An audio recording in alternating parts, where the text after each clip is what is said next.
half the time, but DARPA's guided bullets are hitting their targets even when they're moving. So basically, DARPA has invented aim hacks, is what I'm saying. This is a rather scary development from our friends over at DARPA, and this is not the scariest thing they've ever done.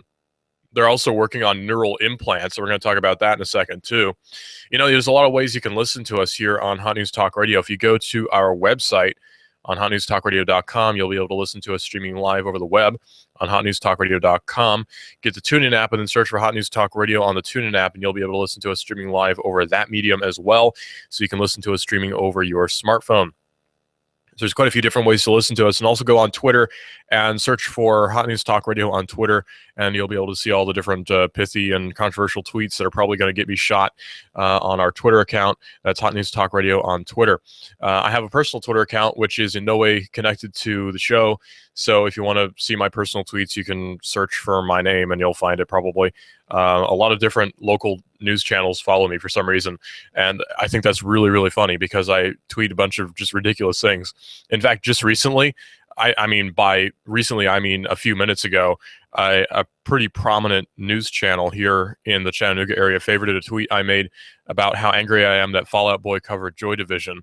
So I guess that's a window into how popular I am in the media in the media realm here in Chattanooga. People care that I post about Fall Out Boy and Joy Division. So DARPA's guided bullets are hitting their targets even when they're moving. They're not quite magical, according to RT, but self-steering bullets designed by the Pentagon's Advanced Research Agency actually adjust their trajectory to hit moving targets in difficult environments and from long distances. Now, you may have heard, if you watch the American Heroes channel, the American Propaganda channel, I can't remember what it's called. It was this channel that's on cable TV. And, you know, I don't watch TV all that much because I don't really, I need my brain. Like, I need my brain to keep existing, so I don't really watch that much TV because I don't want it to get rotted away. I mean, I'll watch it if, like, RoboCop is on, then I'll watch TV. But other than that, I really don't like to watch a whole lot of TV. But I sometimes will catch my dad watching the American Heroes channel, and they brought up this person who was not even American, he was actually Canadian, who made the world record longest shot at the time in, I believe, Afghanistan, and he was in the mountains or some such, and he shot some guy who was carrying a bunch of weapons to defend his farm or something, and he shot him across it's like 8 miles. So this was an incredibly hard shot to make. Now, I don't fault the guy for killing him, obviously. I mean, it's doing its job and all, Nuremberg excuse and all that stuff, but I mean, he shot the guy from a very, very far distance. So this shot is extremely difficult to make, and DARPA is sort of hoping, I think, to take all the skill out of warfare. So if we could just take all skill whatsoever out of warfare, then wars will be much easier for us to win, because then we'll maybe possibly be able to defeat a bunch of guerrilla warfare people.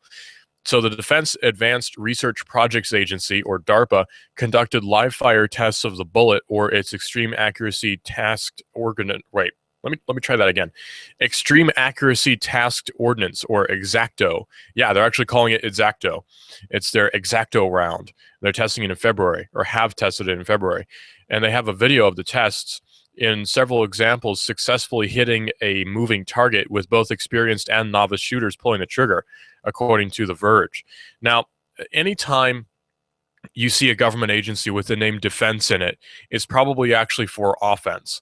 9 times out of 10, if you see the word defense in any government agency, chances are it's not actually going to be used for defense. It's actually going to be used for an offensive war that's perpetrated against a country which actually didn't really do much of a thing.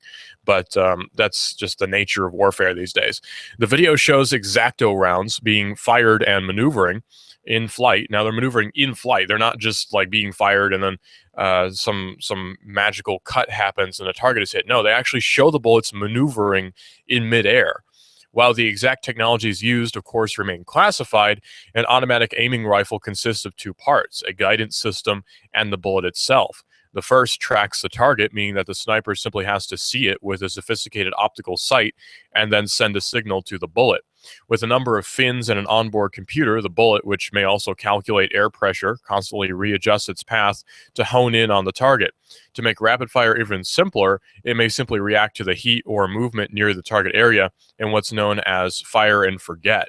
Now, a fire and forget system is something that we're very familiar with. It was used extensively during the first Gulf War, where there were missiles that they would describe as fire and forget, where they would choose their target, fire out the missile, and it would seek the target and destroy it with bunker busters or what have you. And that's warfare now. That is war. It's fire and forget, and then sometimes you have grunts on the ground. So with a number of fins and an onboard computer, that means also that the larger the caliber of the round, the more accurate it could potentially be. Now, the reason I say that, and don't get all ballistic on me, but the reason I say that is because that means you have more surface area for an onboard computer and for fins to be attached to, not because a higher caliber bullet is inherently going to be more accurate. I mean, you're going to have more surface area for directional devices and such. X-Acto's specifically designed ammunition features sensors and a real-time optical guidance system, which helps to track and direct projectiles to their targets by compensating for weather, wind, target movement, and other factors which could impede successful hits. The new rounds are designed for professional snipers, but as the video shows, the X-Acto rounds find their mark even when a first-time sniper pulls the trigger. Now, I'll admit to never having gone on a sniping mission where I sit in a field for several hours and sometimes several days to scope out one guy who may or may not be associated with some terrorist somewhere halfway around the world, and then I fire upon him. I've never been involved in such a mission, but I am reasonably okay with a firearm. And by that, I mean I can shoot things and usually hit them. I'm not going to toot my own horn and say, ooh, I'm the best marksman ever. I own a bunch of guns. Look at how cool I am. No, I just mean I've shot guns a few times and I'm pretty good with them. So I could probably say with some confidence that I'd be able to handle the X-Acto system, since they say that a novice shooter could use them. So this makes you wonder then, is this ever going to hit the private sector? Are we ever going to get to see these X-Acto rounds be used for any sort of actual civilian usage? I mean, this is very, very high-tech stuff that they're showing off. So I can't wait until we can get our hands on some trajectory-adjusting bullets. Well, the Pentagon has invested more than $25 million into the program since its inception in 2008. And currently, U.S. Army snipers are expected to hit a target 600 meters away 9 times out of 10. But after a certain point, about a kilometer away, accuracy declines sharply, even in perfect conditions. X-Acto promises a range of up to 2,000 meters, as well as a virtual indifference to conditions. Now, virtual indifference means that you can be firing in high wind and supposedly it'll still work. So it's not an actual indifference, it's that it'll compensate enough that it's a virtual indifference to whatever your environment may be. Well, DARPA is also working on another technology that is even more frightening than bullets that'll be used to shoot people. It has broader implications. It's more of a mutilation, I guess you might say. That's what this new technology is. It's sort of a bizarre mutilation of the mind. DARPA is working on cortical modems and neural RAM plants for restoring active memory, according to Extreme Tech. Now, this sounds totally science fiction, right? We're talking about RoboCop stuff here, right? But no, actually, DARPA really is working on you being able to connect to the internet through your head, or you being able to restore memories with a implant that's in your head, sort of a mental black box is what they're working on. And no, it's not a joke. They really are working on this technology. So a compelling encore to inventing the internet appears more elusive for DARPA with each passing day. Now, saying DARPA invented the internet might be a little bit of a stretch, because it was contractors who worked for DARPA who invented the internet. And it was called for by what was then known as ARPA, which is just the Advanced Research Projects Agency. Back then, they didn't even try to sugarcoat it, saying that it was the Defense Advanced Research Projects Agency. Back then, it was just the Advanced Research Projects Agency, because they were worried about downing the Reds or whatever. So it was during the Red Scare that the internet was invented, and it was invented by people who worked for ARPA in order to have continuity of communications between different universities and military installations. which then evolved into the internet that we have today. So DARPA is sort of working hard to have an encore to that, as Extreme Tech puts it, which would be a technology that is on par with the internet and that people are going to laud and be very happy with. And I don't think that's going to happen. Well, they are trying to sort of live up to the previous accomplishments of the old ARPA, which is this new invention that might turn some heads. Before anyone gets around to that new invention, though, it would seem prudent to try to put just a single idea into a mind. Like we're talking about implantation of memories now. Like, can DARPA do that? Well, with a news release that was announced yesterday, DARPA intends to do that. Yeah, they are actually working on implanting memories into your head. The solicitation is for a 2-year research program to develop what they're calling a RAM replay, or implants for restoring active memory. So they're calling it RAM to make you think that it has to do with random access memory, but it actually means restoring active memory. The concept has not been hatched in full form out of thin air, but rather builds on a succession of different projects to build an interface that is active at the level of the conscious mind, a cognitive implant, if you will. This is just this February, DARPA sponsored a meeting in the Silicon Valley area where they discussed futuristic conceptions for what they call cortical modems. In its rawest form, they imagine such a cortical modem might just be a $10 device the size of a couple of coins, and it would enable a visual impression to be perceived by appropriate stimulation of the visual cortex. That's a tall order, but perhaps a bit more modest than their previous REMIND, which is Restorative Encoding Memory Integration Neural Device project, which would be nothing short of a full-blown memory prosthesis that jacks into the hippocampus. So imagine, I hate to invoke the name, but imagine the Matrix. And that's basically what they're working on, except you're not jacking into some virtual network that is a whole virtual world, as a whole simulation that's actually an analogy for our very existence. No, it's more, we're going to implant your mission prerogatives into your mind so that you can go and kill people. Because really, when it comes right down to it, almost every one of DARPA's projects comes down to killing people. That's always the end result of a DARPA project. Well, almost always is the advancement of how to kill people. That's always what they're sort of working for over at DARPA, it seems. So it's a mere replay of some event is what they're hoping for, of a visual overlay with the resolution of, say, a digital alarm clock. That might be something that one could work with. At this point, we would need a more descriptive term for exactly what we're talking about. If we restrict ourselves out of convenience to deal with vision alone and reserve the term virtual reality to mean those artificially presented external simulations that replace our normal visual world, then the combination of normal vision and virtual reality is already something that we're quite familiar with, and that would simply be a visual overlay or a heads-up display. So we already have the idea of heads-up displays pretty prominent in our society.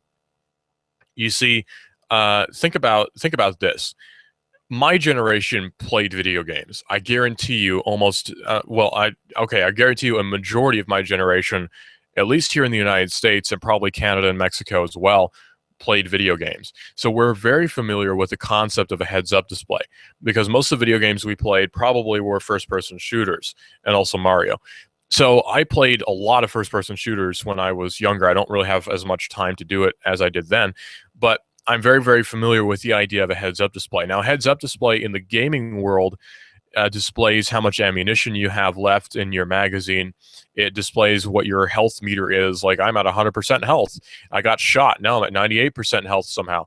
You see, that's a heads-up display. And sometimes it'll display a little mini map and that sort of thing.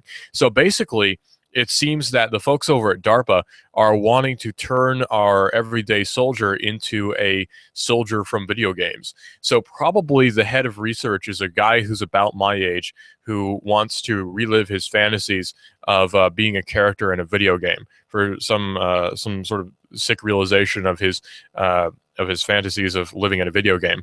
That seems to be the goal of DARPA. In case you couldn't tell, I am not really a big fan of DARPA. They seem to be quite monstrous in a lot of the things they do. A lot of their research is just creepy. The whole agency is just really creepy, and I don't like it. But then again, I don't like government, period. So I guess that kind of makes sense. Well, actually, I should clarify. It's not that I don't like government, period. It's that I don't like federal government, period. I don't like external government. There are only two forms of government, really only one form of government, which I will formally recognize, and that's the holy governance of God, of course, which is the person who set the world into motion, the law of nature, as was coded by God. So that's the governance which I recognize, and of course the governance of my church.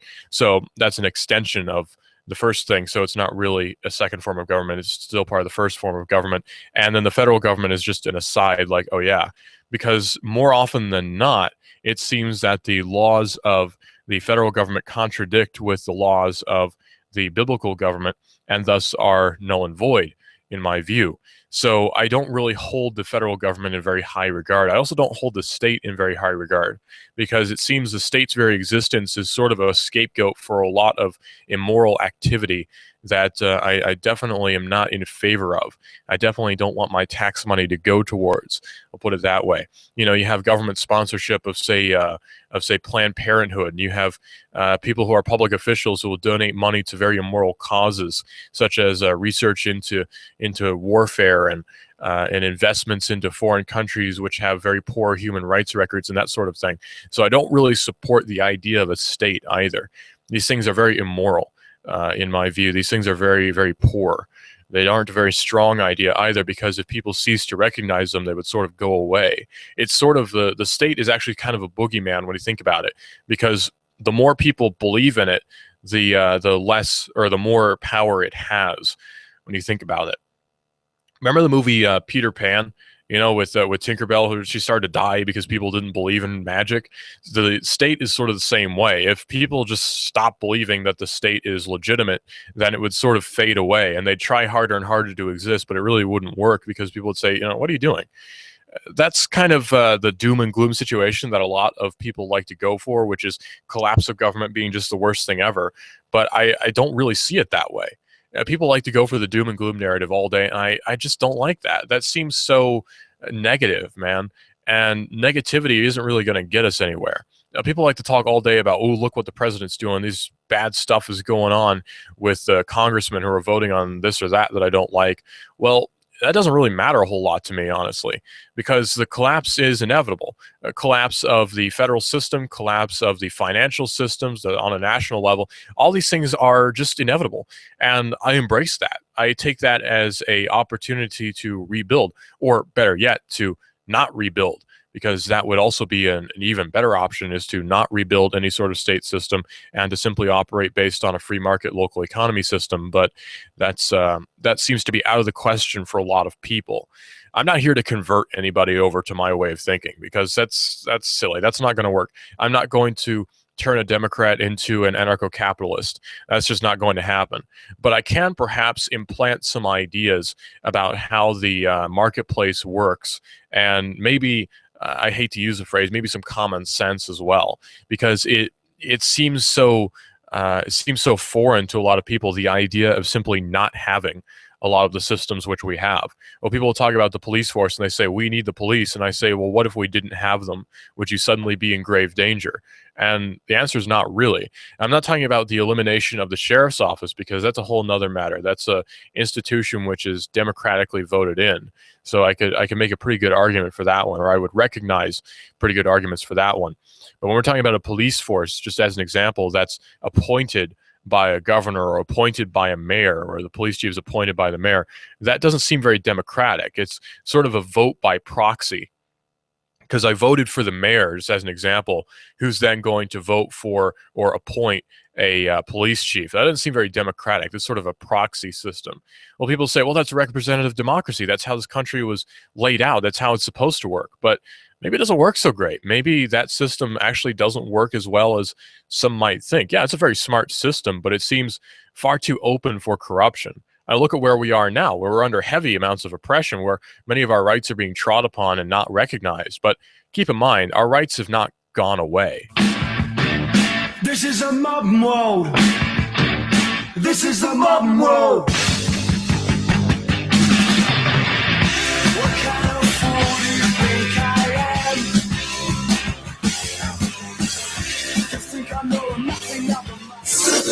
You give us 12 minutes and 40 seconds, we'll give you Chattanooga and the world. News Talk 1240. Hi, this is your computer speaking. I don't feel so well. It's like I've come down with a bug, and I'm getting slower. Affordable Computers. We fix sick computers. Your hometown guys at Affordable Computers will repair your PC in half the time of the big boys at an affordable price. No tricks, no gimmicks, no computer speak technobabble. Just good, quick, and courteous affordable service and repairs. Want to affordably supercharge your PC? Affordable Computers on Highway 58. Affordable Computers hand builds all desktops in-house. If you're looking for a better-than-new refurb laptop, $150 will get you a Dell or another name brand at Affordable Computers. Affordable Computers, Highway 58, between Arby's and Taco Bell. Also Fort O, Battlefield Parkway, near Holcomb's. Affordable Computers, we service what we sell. Call 499-1975. That's 499-1975. Wow, this is amazing. I'm feeling great. Supercharged. Do you feel better outside your home or business than in? Indoor air quality is important. Mildew, mold, smoke, water, and rodent damage are prime causes of poor indoor air quality. Ducts, Indoor Air Professionals, better known as Duct Busters, cleans HVAC systems using 127 definable Duct Busters steps. Let Mark Thompson address the indoor air quality at your business to help reduce employee illnesses. Prevent fires by cleaning your dryer vents. Mark and his parents, Dick and Joan Thompson, have been building our local economy and helping local people with HVAC systems 16 years. Ducts, Indoor Air Professionals. Call 876-9907. 876-9907. Ducks. Call now. You give us 12 minutes and 40 seconds, we'll give you Chattanooga and the world. News Talk 1240. You love your hometown. Are you interested in free markets, in local economy? Do you hope that Chattanooga can survive the next meltdown, the next chain of disasters in the national economy? What's the best way to live out the ideals of self-government and self-determination? Join me, David Toulis, weekdays 1 to 3. Hot News Talk 1240. Love your neighbor, buy local. Hot News Talk 1240. You give us 12 minutes and 40 seconds, we'll give you Chattanooga and the world. News Talk 1240.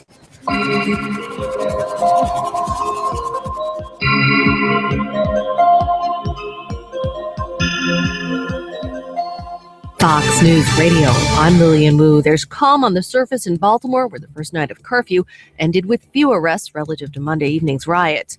This as Democratic presidential candidate Hillary Clinton calls for changes. The images from Baltimore should tear at our soul, Clinton says, as part of a major policy rollout on criminal justice reform. From Ferguson to Staten Island to Baltimore, the patterns have become unmistakable. Clinton says those instigating violence in Baltimore are disrespecting Freddie Gray's family and compounding the problem. Fox Radio's Jared Halpern. In the Colorado movie theater massacre trial, more victims expected to testify. It feels as if each victim isn't just remembering, but reliving the horror of the shooting. Fox Radio's Jessica Rosenthal. And in the first quarter, our gross domestic product showing our economy stalled, growing just 0.2%. Fox News. We report, you decide.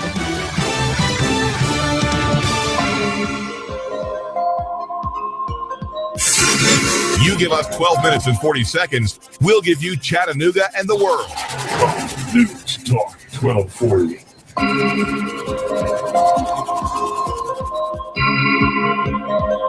Uber is looking to expand its businesses throughout the world. Uber, of course, is the company which is very probably familiar to us here in Chattanooga. It's a ride-sharing system, I guess you might say. Some people say that it's a taxi service. Some people say that it's a ride-sharing platform.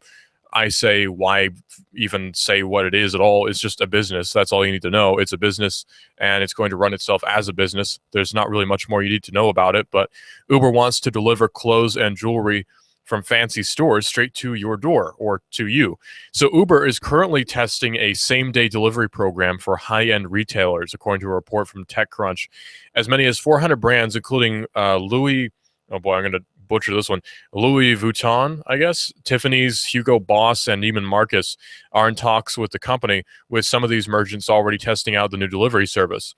The delivery items, or rather delivering items for stores, would be the latest attempt by Uber to find new uses for its logistical network.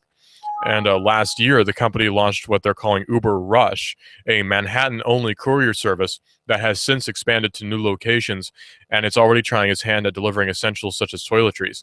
After successful trials in Barcelona and Los Angeles, two very similar areas, the company has also expanded its food delivery service, Uber Eats, in New York City and Chicago. A leaked driver's manual for the new merchant delivery program shows that at some point, the company wants to integrate these services together. In the future, an Uber driver might have a passenger in the back seat and a package up front. So this changes the face of not drone delivery, pardon me, but this changes the face of package delivery in a smaller setting, in a more what's the word? More, I guess, local economy setting when you think about it. Because now we're talking about packages being delivered on a small scale, not by some giant company or what have you. Now it's being delivered by local drivers from your local area who are more likely to know the streets than somebody working for a bigger company who's just moved here simply to obtain the job. And there's nothing wrong with that either. But this leads to a more personal connection, perhaps, with who's delivering your packages. So as Uber CEO Travis Kalanick confidently asserted back in 2013, he said, once you're delivering cars in 5 minutes, there's a lot of things you can deliver in 5 minutes. However, TechCrunch's report suggested the delivery game is not quite as straightforward as that. When it came to merchant delivery, Uber reportedly considered serving large retailers like Amazon and eBay to begin with. However, it found that sourcing inventory from warehouses was too much of a headache, and so switched to picking up items from smaller stores instead. Even for a behemoth like Uber, it seems some packages are just a little bit too tricky to deliver on time. Still, though, there's room for a local player to come out with something very, very similar to that, with, say, motorcycle couriers who can deliver different packages to people throughout the city. And this would lead to very quick delivery from one store to another. Well, let's say I work at a particular establishment and I really don't have time to go out for lunch. I just don't have time. I could eat, but I don't have time to go out and get my food and eat there and then come back. And I didn't think to pack a lunch. So I can call up this service and have them deliver something to me that's not necessarily ordinarily available for delivery. So there's a lot of different applications for a service such as this. It seems that Uber is expanding pretty rapidly despite the best efforts of those who are in power, you might say. Despite the best efforts of some who are in the city council or those who are in Congress, Uber is expanding very rapidly. Now, people might say that this is not fair.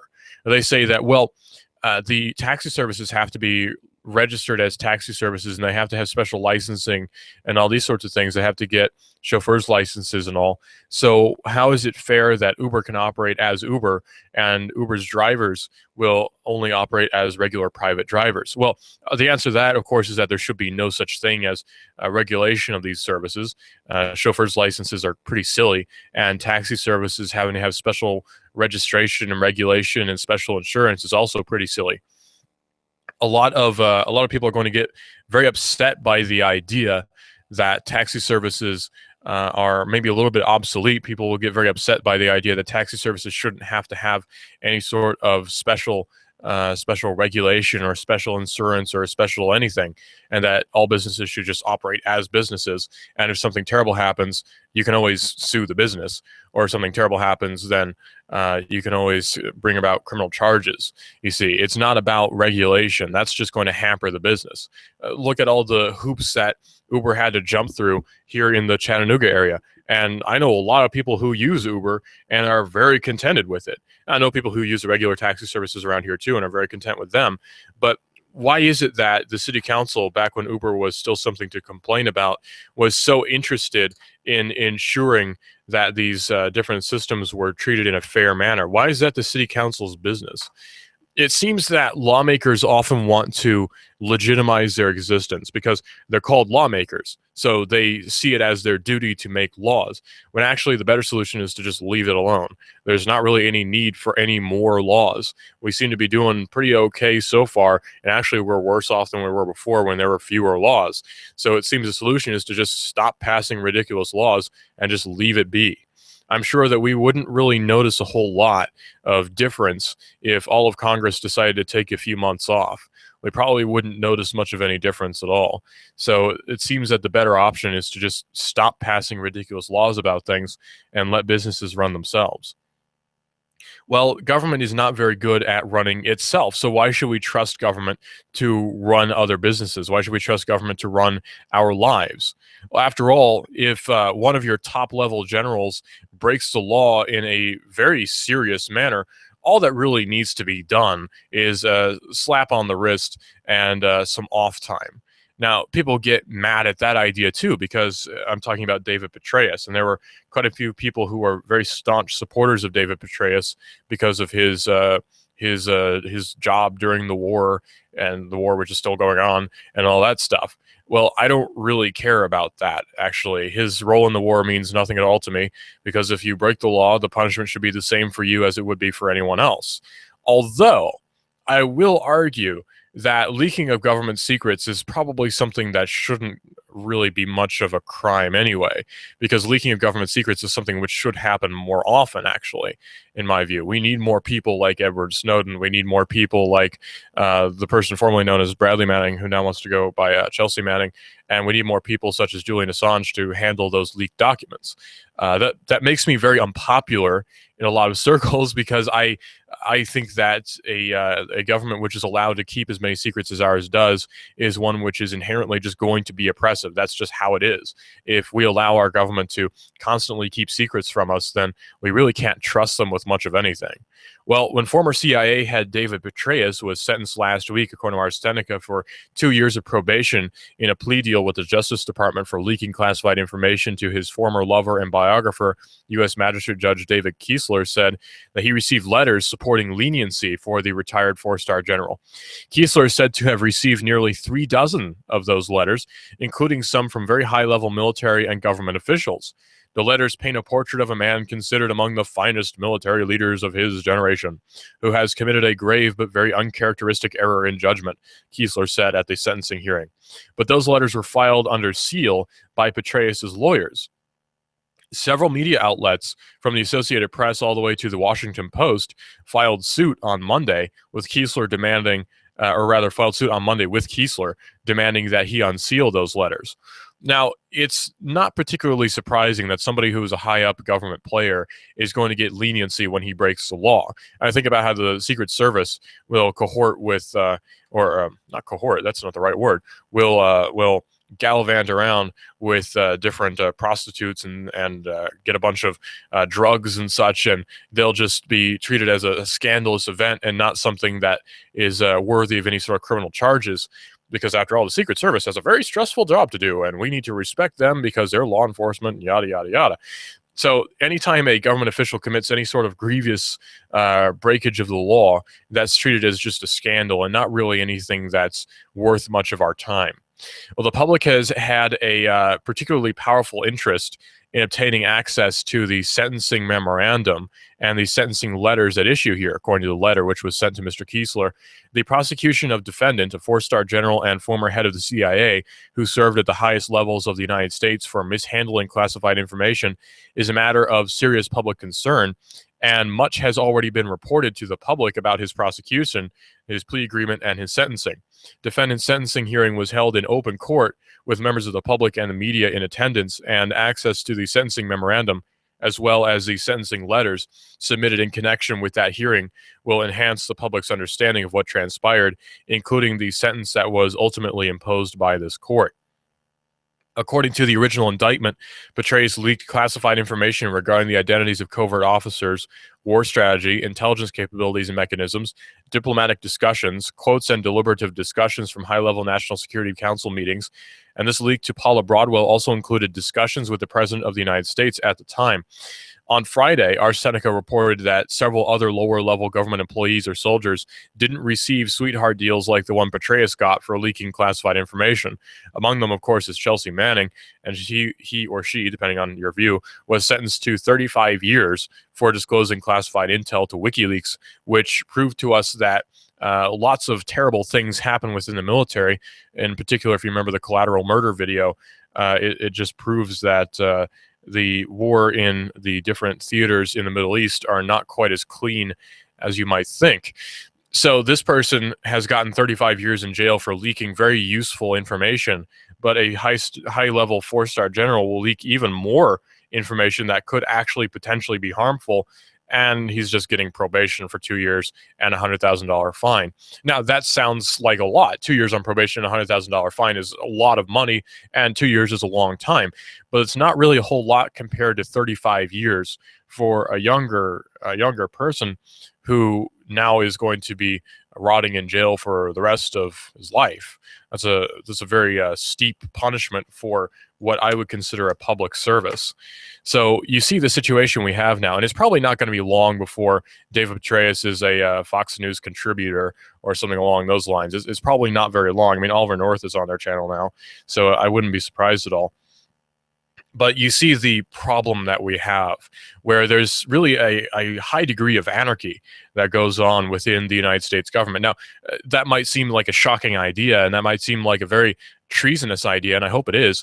But the idea is that the United States government, and really any government, any state authority is going to be like this. This is not a specific critique of the United States government or of the United States in and of itself. This is more a critique of this system.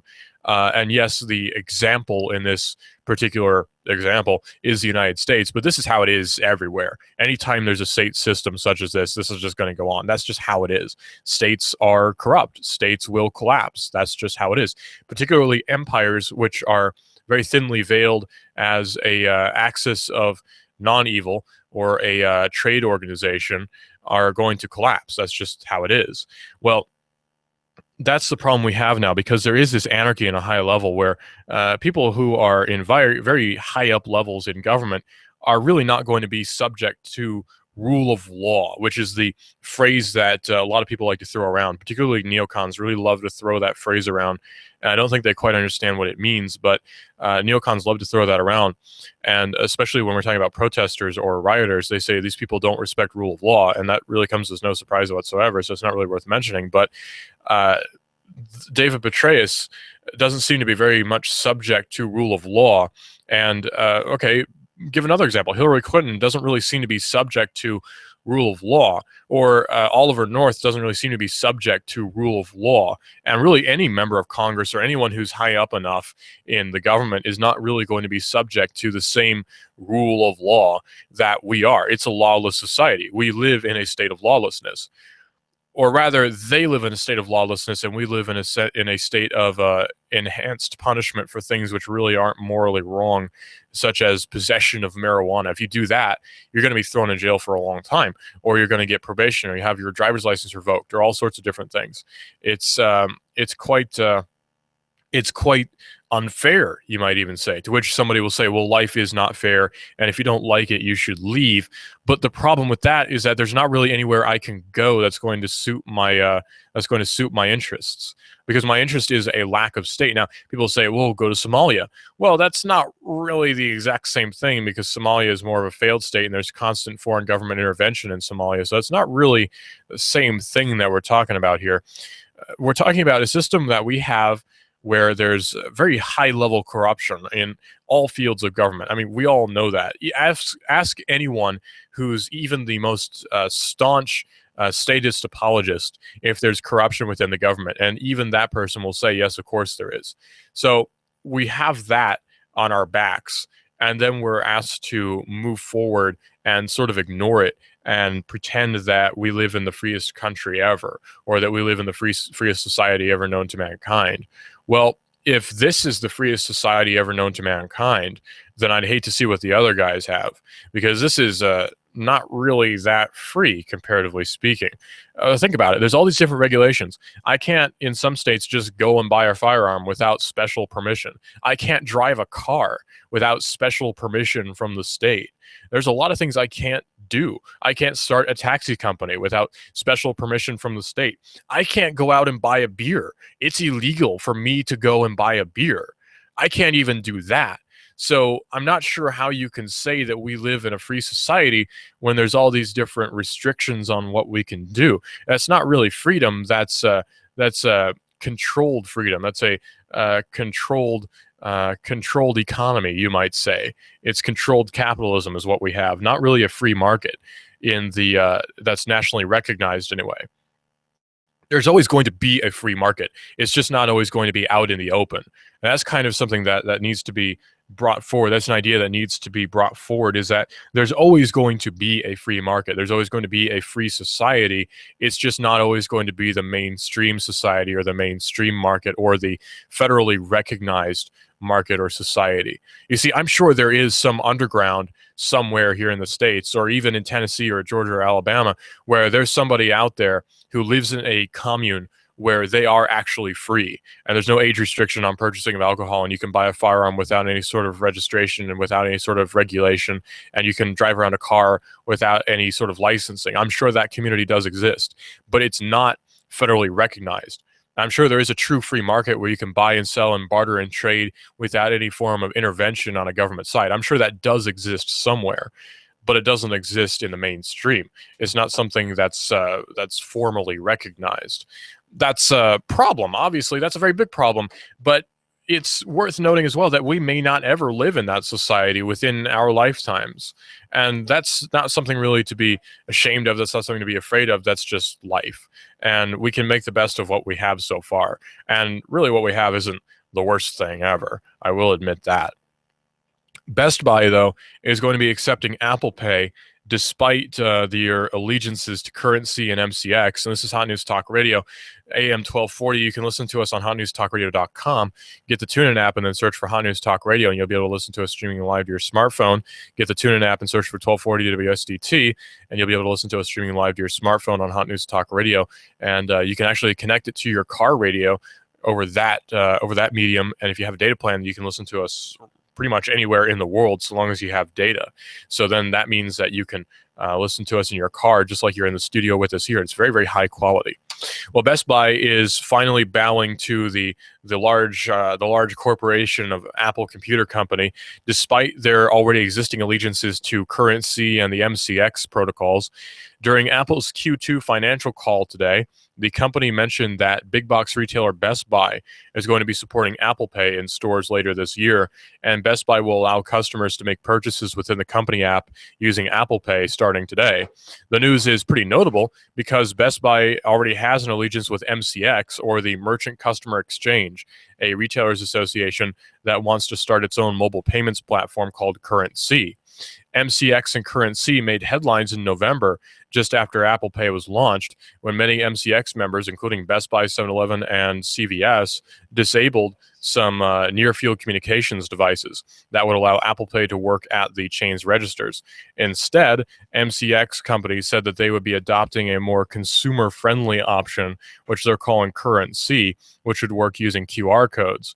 The most apparent reason for companies to adopt Currency seemed to be that it would only work with debit cards, ideally replacing some customers' credit transactions, and which would require a retailer to pay a transaction fee to a bank with debit transactions. So Currency is set to launch sometime this year.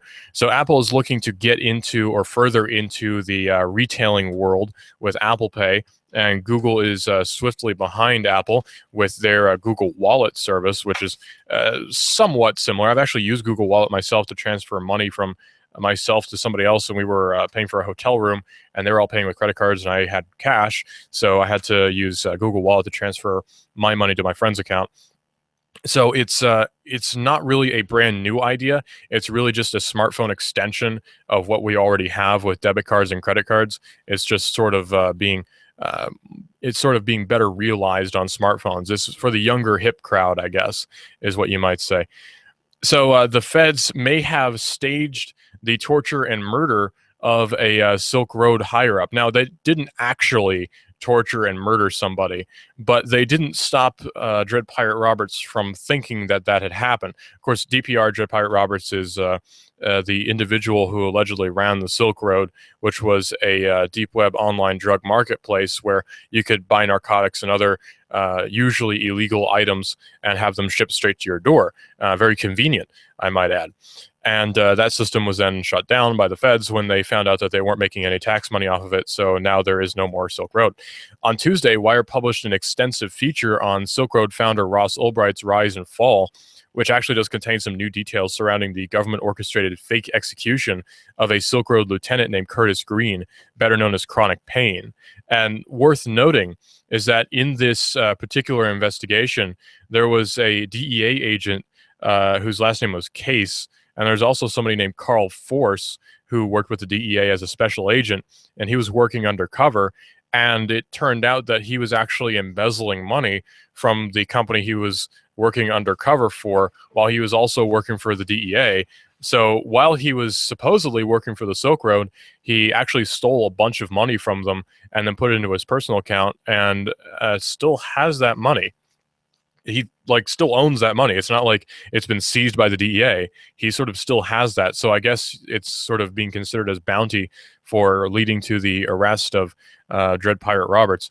Well, the bust was orchestrated by Carl Force, a Drug Enforcement Administration special agent who was working undercover. And Force passed himself off as somebody going by the username of Knob or Eladio Guzman, a cartel operative who emailed Dread Pirate Roberts in April 2012 with the most insignificant email of all time, which goes like this: Mr. Silk Road, I am a great admirer of your work. Brilliant, utterly brilliant. I will keep this short and to the point. I want to buy the site. I've been in the business for over 20 years. Silk Road, in all caps, is the future of trafficking. Sincerely, E. Well, with a letter like that, how can you refuse?